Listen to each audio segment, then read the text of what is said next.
Hey guys, how's it going? My name is Alex and this is The Car Creative, and today I want to show you how I take this pretty basic photo of a Lamborghini Huracan and turn it into this photo.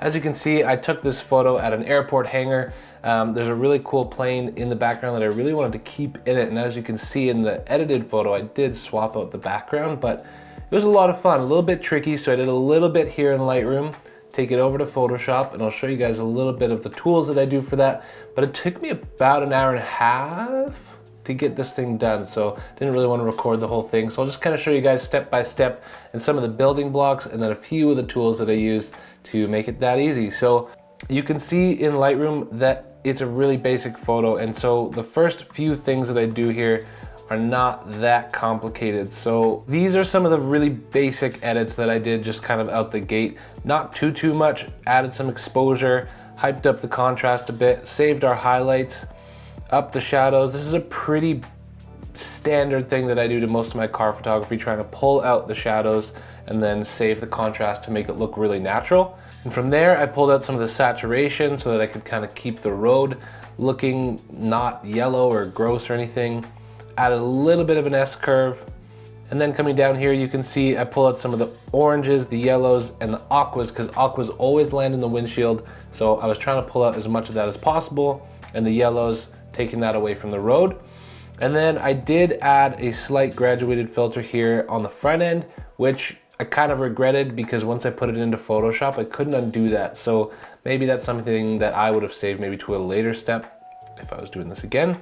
And that's pretty much it for here. So then I took it over to Photoshop. All right, so in Photoshop here, you can see that we're at the final image, but what I'm gonna do is walk you through it step by step here. So we're just gonna go right back to our base layer. And the first thing that I did was to get my background put in. Now this took quite a bit of time, just mostly around the edges of the Huracan here, just to make sure it was really sharp.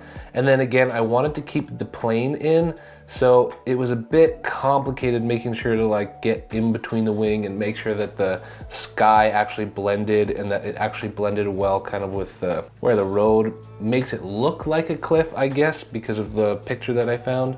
So once I had that layer brushed in kind of how I wanted it, you can see here that the image and the car aren't either the same lighting and they're not the same color temperature. So that's when I went into my Huracan image here, and I started by trying to make it the same lighting, like make it feel like it was in the setting of that mountain. And then from there, I as well tried to warm it up so you can see the colors in the sky, and if that was reflecting onto our road or our Lamborghini, this is what I kind of got it to. So yeah, as you can see here, I add a curves layer to the Lamborghini Huracan using just pressing this button here. You go up to curves, and then I adjusted it, just bringing it all down. You can see here it's a bit funky, but I adjusted it to make it look as much as the background as I could. From there, I added a color balance layer. So you can see up here, I adjusted some of my highlights, some of my midtones, and my shadows as well, just to match that background as much as possible. And I just added the clipping layers just to make sure that it was only affecting that layer on the Huracan. The Lamborghini is now quite dark in the image, so I wanted to add a dodge layer here to bring back some of the details of that Huracan and make sure that it still stands out. And to do that, I just added another layer, switch that layer into overlay, and then added a brush. So you hit B, that'll bring you to your brush layer. And then I make sure that the flow is quite low. I think my opacity usually is around 100, but I keep my flow anywhere from 5 to 10, depending on how much detail I'm trying to pull out of the image.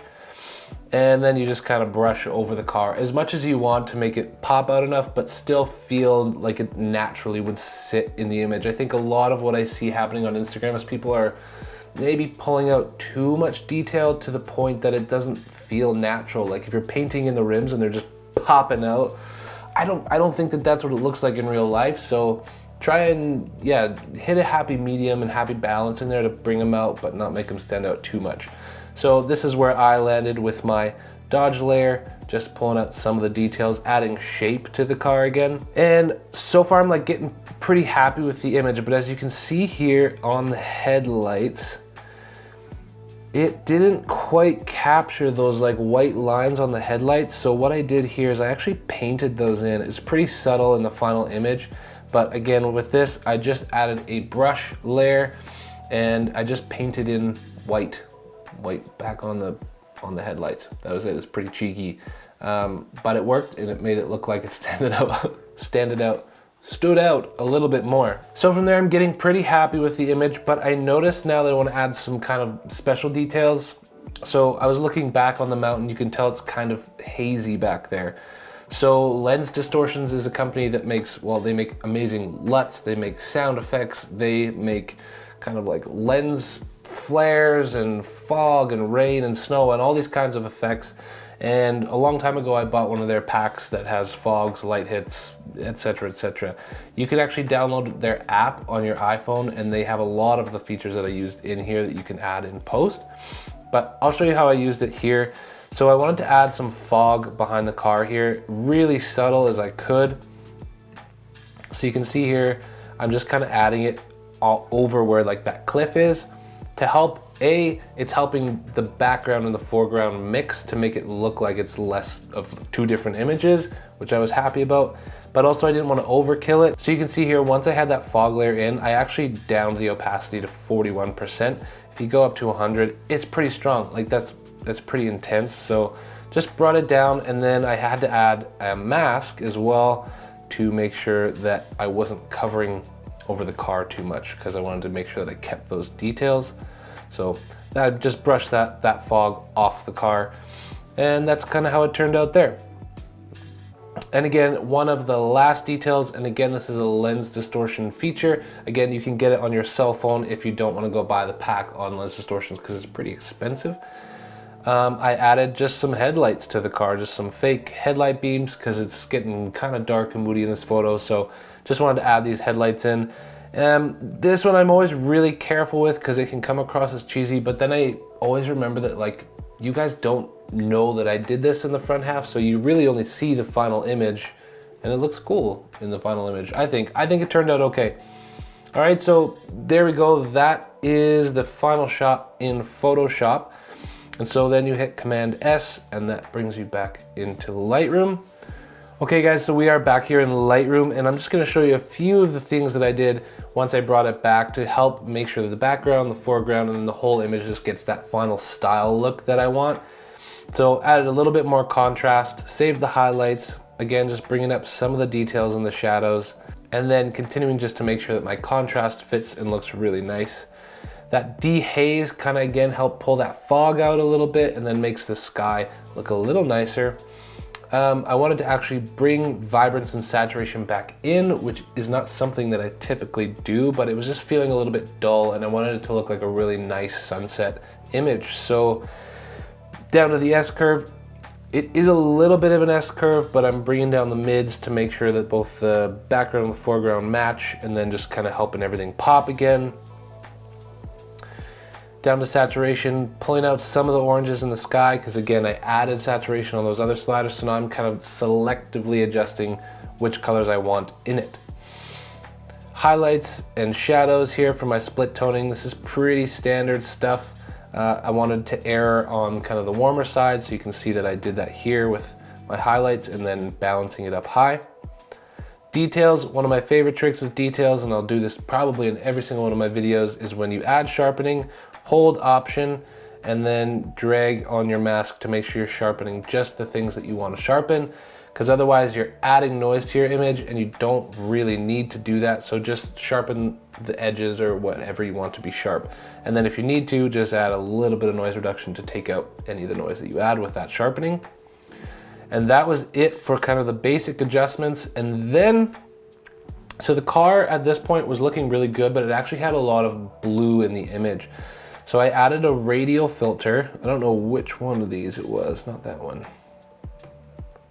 So this one here, I added a radial filter and I wanted to pull out some of the blues from the car because it was just looking odd and like too blue and too, I just wanted it to be like a dark black BA looking car, right? So I made sure to select color that I wanted. So you can see here, if you add a range mask with your color, and I selected the car and then picked the amount that I wanted, and it was just taking out the blues and desaturating that. And then you can see here that I just pulled the saturation way down just on those blue colors so that the car is looking black and just really, really cool. I guess I added a bit of contrast in there as well. And then another radial filter I added just to help the car pop out just a little bit, adding what, 0.24 exposure. You can see it just helps the car pop out a little bit. And then here's some graduated filters, just making sure I was balancing that floor again, making sure the sky looked exactly how I wanted. It looks like I brought exposure down ever so slightly. And then this one here, I'm just adding additional light from the side. So as you can see here, just kind of adding a little bit of light, making it look like the light is motivated from that one side. And I think the final touch that I did here was just brushing out some of the highlights on the plane so that the plane actually looked like it matched our scene naturally, added a bit of warmth. It was popping out a bit too white and a bit too blue, so I just brushed in a little bit of that plane, brought the exposure down, and added warmth to it to make it look like it was being lit from that sky again. And I think that's it, guys. So this is what it looked like when I brought it back in from Photoshop, and this is what it looked like after I was done in Lightroom with my edits. So this is the final look, guys. I hope that you enjoyed watching this edit. I hope you learned something from this edit. If I missed something, skipped over something, just make sure to comment down below. Let me know. There's a lot of things that I'm still learning and that you guys can probably teach me. But yeah, let me know down below. Come over to Instagram, say hi. I love being in the DMs and just chatting with you guys, talking about car photography and how we can keep doing this together. I love the community of it. Otherwise, guys, yeah, smash the like button. It helps me out so much. If there's one thing in here that you were like, yeah, that was kind of helpful, then hit it. It's really helpful.